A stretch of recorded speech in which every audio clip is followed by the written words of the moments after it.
Nem todas as histórias começam com justiça, e para alguns a verdade parece ter pouco peso quando preconceitos falam mais alto. O que você faria se fosse acusado de um crime que não cometeu? E como reagiria se percebesse que, antes mesmo de ser ouvido, todos já tivessem decidido sua culpa? Em um tribunal onde os olhares diziam mais do que as palavras, Isabela Reis, de apenas 14 anos, sentou-se no banco da defesa. Suas mãos apertavam os joelhos com tanta força que os nós dos dedos ficaram brancos. O uniforme laranja parecia pesar toneladas, sufocando a esperança que tentava manter. Lembrou-se do que o avô sempre dizia: cabeça erguida, menina, nunca deixe o medo falar por você. E foi exatamente isso que fez. No fundo da sala, o juiz Hernando Castilho ajeitou os óculos com um suspiro audível, demonstrando impaciência. O cabelo grisalho estava milimetricamente penteado, mas a maneira como folheava os papéis indicava que não via o caso com seriedade, ou talvez já tivesse formado sua opinião. Estado de Nuevo León contra Isabela Reis, anunciou o oficial. Acusações: furto qualificado e destruição de propriedade. A palavra furto parecia ecoar com força nas paredes do tribunal. Nenhum sorriso surgiu entre os presentes. O promotor, Martim Rios, levantou-se com postura rígida e voz fria. Senhor juiz, as evidências são claras. A ré foi capturada pelas câmeras de segurança da joalheria Valência poucos minutos antes do alarme disparar. As imagens mostram ela se aproximando da vitrine principal e, logo após, todo o sistema de segurança foi desativado. Um anel avaliado em $12 mil desapareceu. Além disso, temos uma testemunha que afirma ter visto a jovem fugindo do local. Isabela ouviu as palavras como quem escuta um disco riscado. Já tinha escutado aquilo antes. Mesmas acusações, mesmo tom acusatório, o mesmo olhar vazio direcionado a ela. O defensor público, Ramon Vargas, ajeitou-se desconfortavelmente na cadeira. Excelência, minha cliente tem apenas 14 anos, sem histórico criminal ou qualquer registro de má conduta. Martim interrompeu sem cerimônia. Ainda assim, não sabemos o que fazia lá, e nem o que fez antes disso. Os dedos de Isabela se contraíram em sua roupa, mas ela manteve o olhar firme. O juiz Hernando entrelaçou as mãos, encarando o defensor. Vamos direto ao ponto. A defesa tem algum argumento sólido ou passaremos imediatamente para o depoimento das testemunhas? Ramon folheou suas anotações, o nervosismo evidente. O tempo parecia correr contra Isabela. Minha cliente não estava nas proximidades da loja no momento do roubo, afirmou Ramon Vargas com firmeza. Martim Rios arqueou uma sobrancelha e deixou escapar um sorriso enviesado. Uma alegação interessante, retrucou, mas as câmeras de segurança parecem discordar. Isabela Reis, até então em silêncio, ergueu o olhar. Mostre, então. A sala mergulhou em um silêncio denso. O juiz Hernando Castilho suspirou e ergueu a mão. Com licença? Questionou visivelmente surpreso com a intervenção da ré. Isabela manteve o olhar fixo em Martim. Mostre o vídeo, repetiu, sua voz calma, mas cortante. O promotor hesitou por um instante antes de fazer um sinal para o oficial de justiça. Poucos segundos depois, a tela atrás do tribunal ganhou vida, exibindo as imagens em preto e branco da joalheria Valência. A gravação mostrava uma figura jovem entrando na loja, o rosto parcialmente coberto pelas sombras e a iluminação ruim. A altura e a constituição poderiam ser de Isabela, mas ela sabia algo que todos ali ainda ignoravam. Ela observava atentamente a projeção. A figura se aproximou da vitrine e, em seguida, ocorreu a interrupção no sistema de segurança. Pausa, pediu Isabela. O oficial obedeceu. O juiz, visivelmente intrigado, franziu o senho. "O que está procurando, senhorita Reis?" perguntou Hernando. "Olhem para a mão esquerda dela", disse Isabela, apontando para a tela. Um burburinho atravessou a sala. Quem prestou atenção notou. A pessoa no vídeo usava um anel no dedo indicador. Isabela ergueu ambas as mãos para que todos vissem. "Eu não uso anéis. Nunca usei." Ramon pareceu mais confiante, enquanto Martim perdeu parte do sarcasmo. "Pode ser um acessório qualquer", começou o promotor. "Ou uma diferença crucial", interrompeu Isabela. "Rebobinem alguns segundos. Observem as calças." As imagens voltaram. Era sutil, mas notável. As calças da pessoa eram largas e não se ajustavam ao corpo. Isabela, no entanto, estava vestida com um uniforme que claramente não combinava com a silhueta da suspeita. "Se compararem com a gravação da minha prisão, verão a diferença", acrescentou. Martim esfregou a testa, visivelmente irritado. "Estamos entrando em tecnicalidades", protestou. "Estamos aqui para julgar fatos, não detalhes irrelevantes." Isabela cruzou os braços. "Achei que o Ministério Público adorasse usar vídeos como prova. Agora que não ajuda, são tecnicalidades?" O juiz Hernando respirou fundo. Não estava divertido, mas tampouco interrompia. Havia algo ali que precisava ser ouvido. Isabela não parou. Sabia que o tempo era seu aliado naquele momento. O júri, antes com semblantes duros, começou a lançar olhares trocados.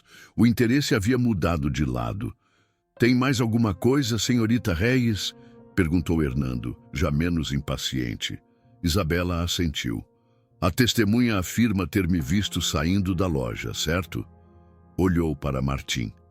"Descreveram o que eu vestia?" Martim hesitou. Depois consultou rapidamente suas anotações. "O depoimento menciona um vestido escuro e tênis brancos." Isabela apontou para o uniforme laranja que vestia. "Eu não possuo um vestido assim. E quando fui presa, estava com uma calça jeans e camiseta azul. Isso está no registro da delegacia." Outro murmúrio se espalhou. O júri alternava olhares entre a tela, Isabela e Martim. O juiz Hernando coçou o queixo refletindo. "Tudo bem", disse, endireitando-se na cadeira. "Chega de indiretas." "Senhorita Reis, a senhorita parece ter uma defesa preparada. Vamos simplificar. Jogaremos um jogo de perguntas diretas." Ramon tentou protestar. "Excelência, minha cliente." "Ela quer falar", interrompeu Hernando, os olhos firmes. "Vamos ver se sabe tanto quanto parece." Isabela lançou um olhar para o avô na plateia. Ele, calado desde o início, apenas assentiu, cabeça erguida. Ela voltou-se para o juiz. "Pode perguntar." Hernando bateu os dedos na bancada. "Perda de evidência em processo criminal. Quem é responsável?" "A acusação", respondeu Isabela sem titubear. O júri ficou visivelmente impressionado. Hernando ergueu as sobrancelhas. Padrão de prova no direito penal? Além de qualquer dúvida razoável, Martim mexeu-se desconfortável em seu lugar. Aquilo estava escapando do seu controle. "Miranda versus Arizona", disse Hernando. "Significado?" Isabela sorriu de leve. "Direito do acusado de ser informado sobre permanecer em silêncio e ter um advogado. Qualquer coisa dita pode ser usada contra ele." O tribunal ficou em silêncio. Ramon parecia dividir-se entre surpresa e alívio. Martim fechou os olhos por um segundo, enquanto Hernando soltava um suspiro longo. "Você estuda muito para alguém de 14 anos, disse o juiz. "Isso é bom. Só espero que esteja usando isso para a verdade." Isabela manteve a postura. "É exatamente o que estou fazendo." Isabela Reis citou os direitos de Miranda com precisão, mas aquilo era apenas parte do que estava em jogo. Não se tratava só de palavras decoradas. Era sobre coerção policial e a proteção garantida pelo 5º artigo da Constituição. Sem a devida informação, nenhuma confissão é admissível. O júri se remexeu em seus assentos, os rostos agora mais atentos do que céticos. Martim Rios endireitou-se, desconfortável. Hernando Castilho observava tudo com olhos semicerrados. Muito bem, disse o juiz. Vamos ver até onde isso vai. Senhorita Reis, explique a regra de exclusão de provas. Isabela não hesitou. Se a evidência for obtida de forma ilegal, não pode ser usada para condenar alguém. Mapp versus Ohio, 1961. O murmúrio na sala cessou. Agora havia silêncio. Não de desinteresse, mas de atenção contida. Hernando apoiou os cotovelos na bancada. Última pergunta, senhorita Reis. O tom dele era neutro, mas a sala estava suspensa na expectativa. Quando um menor pode ser julgado como adulto no estado de Nuevo León? Um leve sorriso surgiu no rosto de Isabela. Quando tem mais de 14 anos e comete crimes graves como assalto à mão armada ou homicídio. Fraude? Não, a menos que haja um histórico criminal severo, o que no meu caso não existe. Hernando se recostou na cadeira, lançando um olhar para Martim. Conselheiro, lembre-me por que estamos tratando este caso com tamanha gravidade. Martim abriu a boca, mas nenhuma resposta veio de imediato. O silêncio que se seguiu foi mais alto que qualquer protesto. O júri trocou olhares. O ar parecia mais pesado. Percebendo o controle da situação escorregar, Martim tentou reagir. Com todo respeito, excelência, a oratória da ré é impressionante, mas não muda os fatos. A jovem foi detida a poucos quarteirões da cena do crime. Temos uma testemunha ocular. Isabela ergueu o queixo. O testemunho viu alguém. Isso não significa que me viu. Martim franziu o senho. Está sugerindo que a testemunha esteja mentindo? Ou que esteja enganada? Rebateu Isabela, voltando-se ao júri. Memórias são falhas. Pessoas preenchem lacunas com o que acham que viram, especialmente sob estresse. Martim cruzou os braços. E agora é especialista em psicologia? Isabela respondeu sem piscar. Não preciso ser. A Suprema Corte já abordou isso. Perry versus New Hampshire, 2012. O tribunal reconheceu que testemunhos oculares nem sempre são confiáveis, especialmente sem outras provas que os sustentem. O impacto foi imediato. Alguns jurados anotaram rapidamente, outros simplesmente a encaravam, surpresos com a calma dela. Hernando pigarreou. Então, está dizendo que a testemunha pode estar errada.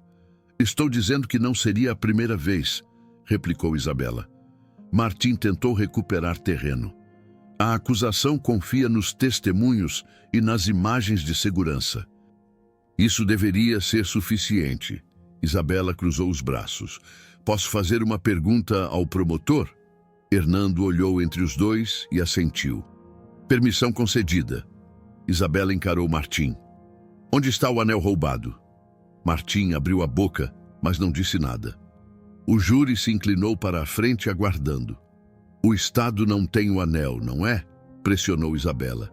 Sem objeto roubado, sem impressões digitais, sem DNA. Apenas um vídeo de má qualidade e um testemunho que pode estar enganado. Martim respirou fundo, tentando manter a compostura. Não precisamos do anel em mãos para comprovar que foi ela quem o pegou. Deveriam precisar, retrucou Isabela. Roubo significa tirar algo. Se não encontraram comigo e não há provas físicas, como sabem que eu o peguei? O rosto de Martim ficou vermelho. O júri pode inferir com base nas circunstâncias. Hernando interveio, olhando para o promotor com expressão séria. Conselheiro, o Estado tem alguma evidência concreta que ligue diretamente a ré ao objeto roubado? Martim hesitou.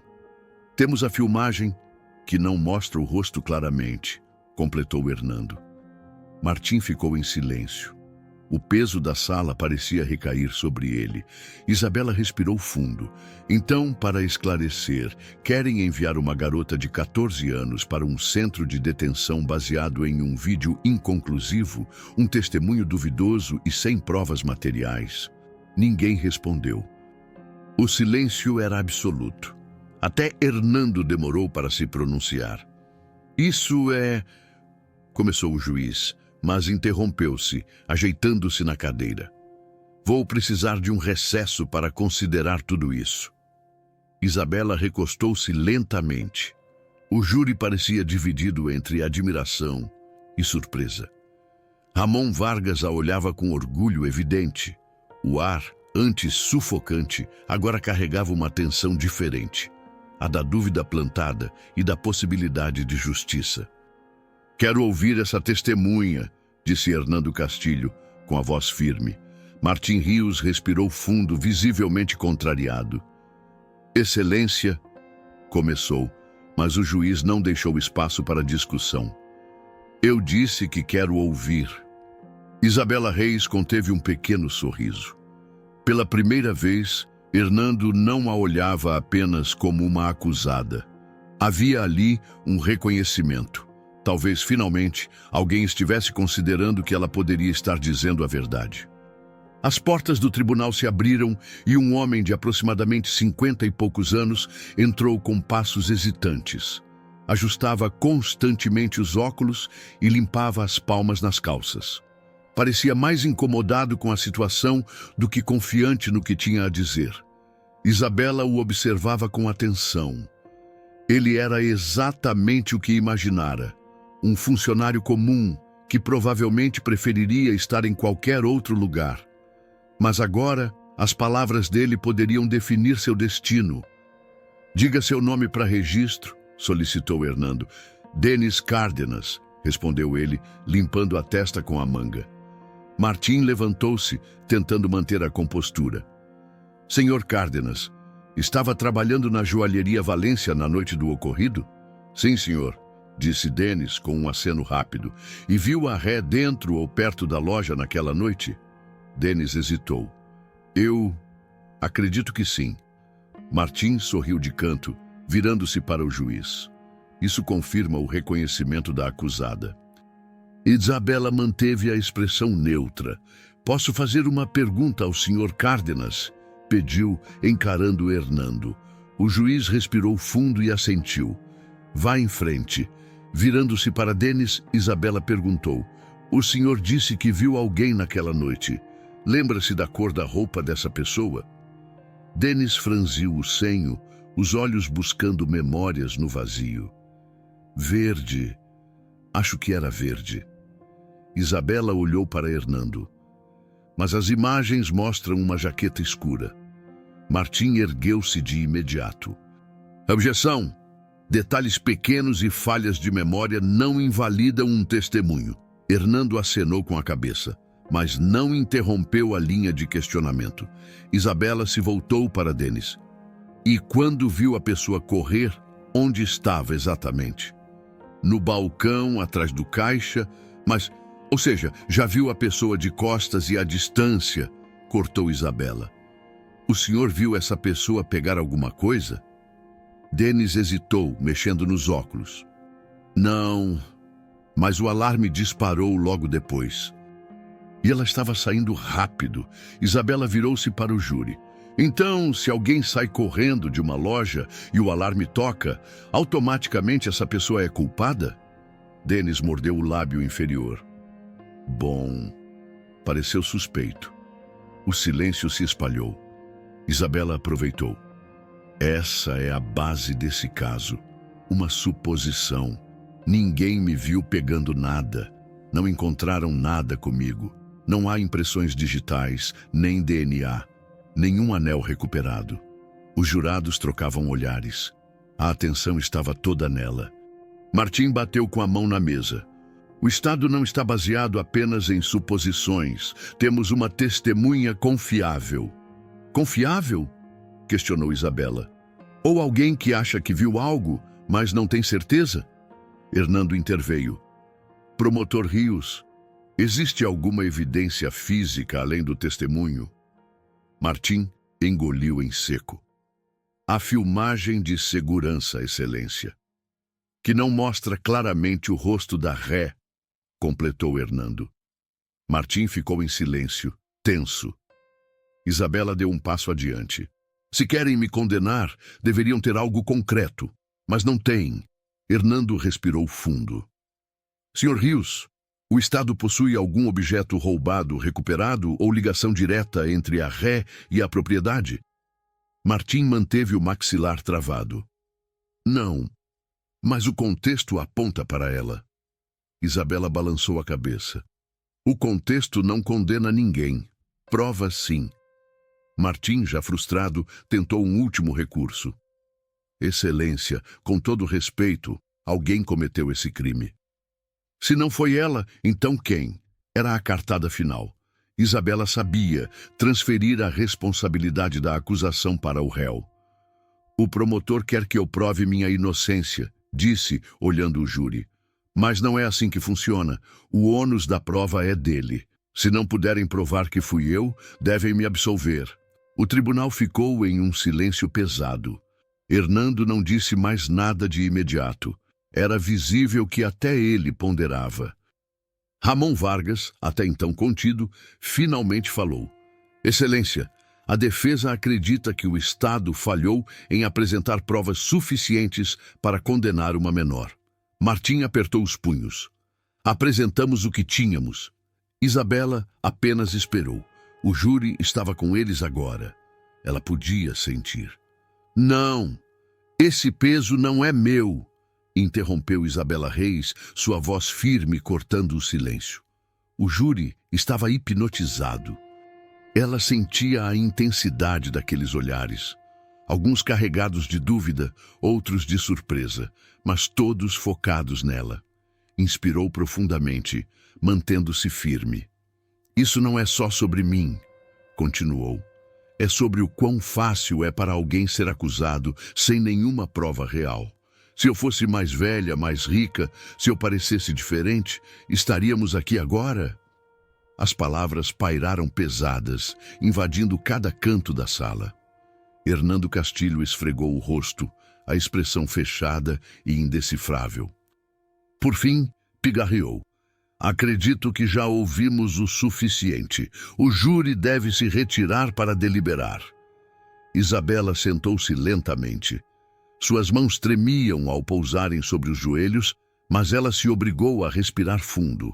O júri levantou-se e saiu, a porta fechando-se atrás deles com um clique que soou mais alto do que deveria. O tempo se arrastava. Sussurros ecoavam pelo tribunal. Olhares se cruzavam. Ramon Vargas anotava algo, mas a caneta parecia pesada em sua mão. Martim Rios mantinha os braços cruzados, encarando um ponto fixo na mesa à sua frente. Isabela, no entanto, apenas observava a superfície da bancada, o coração martelando em um ritmo impossível de ignorar. Minutos se tornaram meia hora. Depois, 1 hora. Finalmente as portas se abriram e o júri retornou. Isabela ergueu o olhar, controlando a respiração. O presidente do júri ajeitou os papéis em mãos, atenção evidente em cada movimento. Nós, o júri, começou ele, chegamos a um veredicto. O tribunal prendeu a respiração. Consideramos a ré não culpada. As palavras atingiram Isabela como uma onda. Por um segundo, o mundo pareceu parar. Depois, o murmúrio crescente da galeria preencheu o espaço. Alguém suspirou alto. Foi seu avô, Miguel Reis, a seu lado. Martim fechou os olhos, a mandíbula travada. Isabela não reagiu de imediato. Estava acostumada a esperar pelo pior. Mas, de repente, a tensão que a envolvia há dias se desfez. Um alívio tão intenso que fez suas mãos apertarem os braços da cadeira para se manter ancorada. Hernando bateu o martelo. A ré está livre para ir. Levantar-se foi um desafio. As pernas, antes firmes, agora pareciam de borracha. Mesmo assim, Isabela conseguiu se erguer com dignidade. Martim desviou o olhar. Hernando, por sua vez, deu-lhe um aceno quase imperceptível, uma admissão silenciosa de respeito. Miguel a esperava na porta. Não disse nada, mas sua mão pousou no ombro da neta com uma força tranquila. Aquilo foi suficiente. Do lado de fora, o ar parecia diferente, mais leve, mais real. Isabela inspirou fundo, sentindo a diferença no peito, como se finalmente pudesse respirar sem o peso das acusações. Caminharam em silêncio pelo corredor até o estacionamento. Os últimos dias haviam sido um turbilhão. Detenções, audiências, interrogatórios. E agora, liberdade. Mas a cabeça dela ainda estava cheia de ruídos. Não os da sala do tribunal, mas os da dúvida que persistia. Por que tinha sido tão fácil tentarem tirá-la dali? Miguel, ao seu lado, mantinha o passo lento. A idade pesava nos joelhos, mas seus olhos ainda brilhavam com a mesma intensidade de sempre. Parou de repente, virando-se para ela. "Você foi incrível lá dentro", disse, a voz rouca, porém firme. Isabela soltou um suspiro. "Não sei se me sinto feliz ou só cansada." Miguel assentiu. Não deveria ter chegado a esse ponto. Ela olhou para as próprias mãos. Ainda tremiam, não de medo, mas da descarga de tudo o que havia segurado até aquele momento. "Eles queriam me condenar sem nada", murmurou. "Nem se importaram em ouvir." "Porque nunca foi sobre provas", disse Miguel, colocando a mão no ombro dela. "Era sobre encaixar alguém na história que eles já tinham escrito. E você era a peça perfeita para eles." Isabela engoliu em seco. E se fosse outra pessoa? Alguém que não soubesse como lutar? Miguel olhou para o horizonte, as rugas em seu rosto aprofundando-se. Então teria perdido. A verdade caiu pesada entre eles. Ela a odiava, mas antes que o silêncio ficasse incômodo, ele sorriu de lado e lhe puxou para um breve abraço. "Mas você não perdeu." Isabela ficou quieta, absorvendo as palavras. Durante dias, a ideia de fracassar a consumira. Naquela sala, porém, algo mudara. O medo que carregava se transformara em algo novo, determinação. "E agora?" perguntou, encarando-o. Miguel sorriu mais largo. "Agora? Isso é com você." Ela inspirou lentamente, sentindo o peso do passado recente ainda presente, mas algo mais pulsava por baixo. Propósito. Caminhando ao lado do avô, percebeu que aquele dia não era só sobre ter vencido no tribunal. Era sobre o que faria com essa vitória. Hoje, havia lutado por si. Amanhã, poderia lutar por outros. O sistema nem sempre é justo, mas conhecimento é poder. Se essa história te fez refletir, compartilhe, converse com quem você conhece e, acima de tudo, informe-se sobre seus direitos. Quanto mais você sabe, menos podem te silenciar. Inscreva-se no canal para mais histórias que desafiam a justiça e inspiram mudanças.